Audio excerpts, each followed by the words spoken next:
కేంద్ర మంత్రి బండి సంజయ్ పై Karimnagar one town PS లో సుడా చైర్మన్ నరేందర్ రెడ్డి ఫిర్యాదు చేశారు.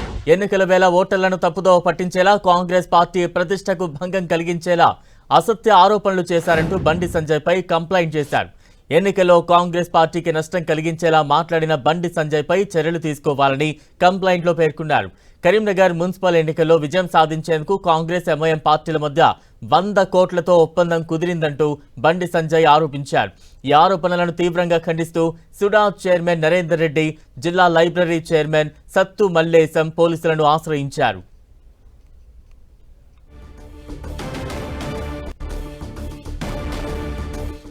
ఇక బండి సంజయ్ కామెంట్స్ కు సంబంధించి ఆయనపై పోలీస్ స్టేషన్ లో కంప్లైంట్ నమోదైంది. తాజా అప్డేట్స్ అందించేందుకు మా ప్రతినిధి సతీష్ సిద్ధంగా ఉన్నారు. సతీష్, మున్సిపల్ ఎన్నికల నేపథ్యంలో కాంగ్రెస్, బీజేపీ, బీఆర్ఎస్ తో పాటు ఎంఐఎం పార్టీల మధ్య మాటల యుద్ధం కొనసాగుతుంది. పరస్పర విమర్శలతో ఇటు ఎన్నికల ప్రచారాన్ని ఊరిస్తున్న నేపథ్యంలో నిన్నటి రోజున కేంద్ర మంత్రి బండి సంజయ్ చేసిన వ్యాఖ్యలు మాత్రం ఇటు కాంగ్రెస్ పార్టీలో దుమారాన్ని రేపని చెప్పుకోవచ్చు. కాంగ్రెస్ అదేవిధంగా ఎంఐఎం రెండు పార్టీల మధ్య ఒప్పందం కుదిరింది. అది కూడా 100 కోట్ల డీల్ కుదిరిందని చెప్పి బండి సంజయ్ వ్యాఖ్యలు చేయడం జరిగింది. ఈ వ్యాఖ్యలను కాంగ్రెస్ తమ ప్రతిష్టకు భంగం కలుగుతుందని చెప్పి సీరియస్ గా తీసుకున్నారు. కొద్దిసేపటి క్రితం మంత్రి పొన్నం ప్రభాకర్ కూడా బండి సంజయ్ చేసిన వ్యాఖ్యలను తప్పుపట్టారు. వాస్తవాలు ఉంటే నిరూపించండి, తమని జైల్లో పెట్టారని చెప్పి వ్యాఖ్యలు కూడా మంత్రి పొన్నం ప్రభాకర్ చేశారు.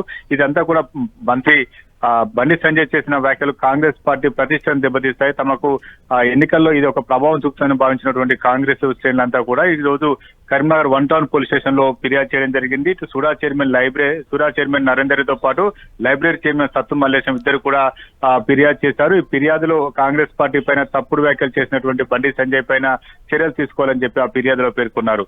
ఇటు కాంగ్రెస్ అదేవిధంగా బీజేపీ రెండు పార్టీల మధ్య ప్రధానంగా మాటల యుద్ధం కొనసాగుతుంది. బీఆర్ఎస్ అదేవిధంగా ఇటు ఎంఐఎం కూడా వీరి మధ్య మాటల యుద్ధం కొనసాగుతుంది. ఇటీవల ఎంఐఎం సంబంధించినటువంటి అదే అసదుద్దీన్ ఓవైసీ కూడా ఇటు బీఆర్ఎస్ టార్గెట్ చేస్తూ అదేవిధంగా బండి సంజయ్ టార్గెట్ చేస్తూ వ్యాఖ్యలు చేశారు. ఈ వ్యాఖ్యలన్నీ కూడా పొలిటికల్ హీట్ పెంచుతున్నాయి. బండి సంజయ్ ని ప్రధానంగా టార్గెట్ చేసిన వ్యాఖ్యలు ఇటు బండి సంజయ్ కూడా అదే స్థాయిలో తీవ్ర విమర్శలు చేస్తున్నారు. వారిపైన ఘాటుగానే సమాధానం చెప్తున్న నేపథ్యంలో కొంత ఇటు కాంగ్రెస్ అదేవిధంగా బీఆర్ఎస్, బీజేపీ ఒకరిపై ఒకరు విమర్శలు చేసుకుంటూ ప్రచారాన్ని కొనసాగిస్తున్నారు. మరికొన్ని గంటల్లోనే దాదాపు 2 గంటల్లోనే ప్రచారం ముగియనున్న నేపథ్యంలో ఇంకా కూడా పొలిటికల్ పార్టీల మధ్య విమర్శలు విమర్శలు కొనసాగుతున్నాయి. ప్రస్తుతం అయితే కేంద్ర మంత్రి బండి సంజయ్ చేసిన వ్యాఖ్యలపైన మాత్రం కాంగ్రెస్ నాయకులు మాత్రం సీరియస్ అవుతున్నారు. Balaram. Right, thank you Satish.